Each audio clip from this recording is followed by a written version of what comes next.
Okay, so the last piece of the puzzle in dealing with passive equity investing and really building any portfolio, we're going to have to dive into tracking error. It's also called tracking risk. So what are we really talking about here? We're talking about the standard deviation of the excess return of the portfolio minus the excess return of the benchmark.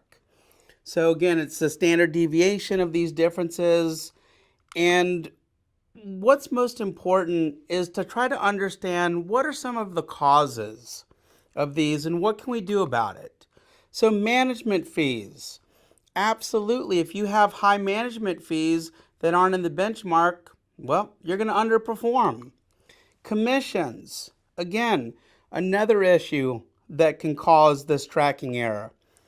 This is one that maybe you haven't given enough thought to, but remember, if you use full replication, that tracking error is going to be very low. But if you use some form of stratified sampling or maybe some optimization that you put together, it may not work as well as you thought because maybe you didn't build that sample as well as you should have. Or maybe that optimization you used, the market's changed and things are different. So again, the method that you use, sampling versus full replication, is going to impact tracking error. And maybe you're using intraday trading where your returns are based on closing prices. So again, number of causes of tracking error. There are things that you can do about it, but the problem is they come at a cost. Okay.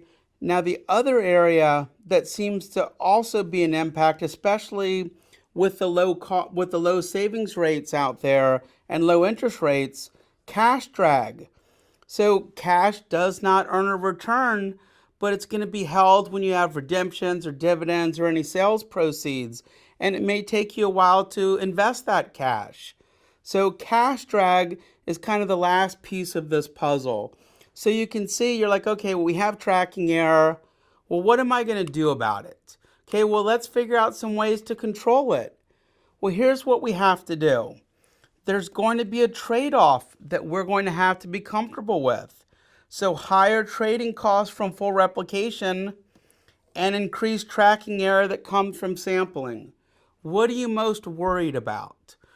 That's ultimately, if you want to attack tracking error, you're going to have to impact more fees and more trades. And unfortunately, that actually seems to exacerbate tracking error. But what is a strategy that the Institute tells us that we can use? Well, we could invest cash balances in index futures as long as derivatives are suitable for that client. I think this is a great strategy. Okay, and then the other thing that I want you to think about is this whole idea of return and risk sources that exist in these passively managed equity portfolios. Well, we can use attribution analysis. We can identify these sources of error, or at least try to. We can also use securities lending. Hey, guess what? Maybe we can offset some of these costs, our management fees or our reconstitution cost, by lending shares to short investors. Maybe we can shore up some of the tracking error that way. Okay, and then finally, I want to talk about proxy voting. Proxy voting is required by fiduciary duty, but there's a big issue with it. It's costly. And if you're a passive manager, your whole point really is you're trying to figure out a lower cost alternative to active management.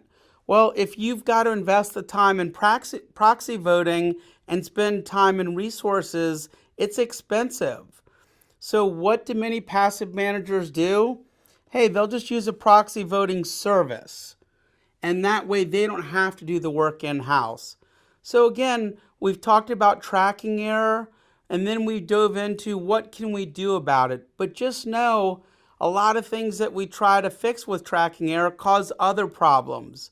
So again, it's not a perfect solution, but we've highlighted a couple of areas that can help with that.